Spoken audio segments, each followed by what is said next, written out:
আজকে আমাদের 2570 বুদ্ধাব্দের শুভ বুদ্ধ পূর্ণিমা বা বৈশাখী পূর্ণিমা নামে আমরা এটা চিনি।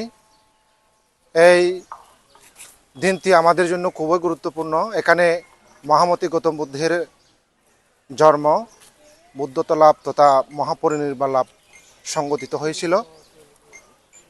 আমাদের আজকের এই দিনটির মর্মার্থ হলো আমরা সারা বিশ্বের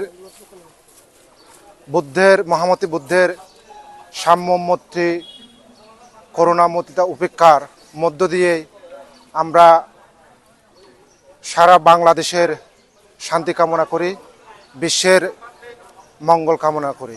এরই সাথে মহামতি গৌতম বুদ্ধের সাম্য, মৈত্রী, করুণা, মতিতা, উপেক্ষা, সহমর্মিতা এইগুলো যদি সারা বিশ্বে আমরা প্রতিটি মানুষের অন্তরে আমরা ছড়িয়ে দিতে পারি, তাহলে আমাদের সারা বিশ্বের যে অহিংসা, যে বর্বরতা, যে যুদ্ধ, হানাহানি, আমরা এগুলো লাঘব করতে পারবো বলে আমরা দৃঢ় বিশ্বাস করি। ধন্যবাদ। তো ভিক্ষু সংঘ কর্তৃক আয়োজিত আজকের এই বৌদ্ধ পূর্ণিমা উপলক্ষে শোভাযাত্রা এবং শুভেচ্ছা সামগ্রী বিতরণ অনুষ্ঠান উদযাপিত হয় এবং আজকের এই দিনটি মানবতার জন্য খুবই তাৎপর্যপূর্ণ একটি দিন।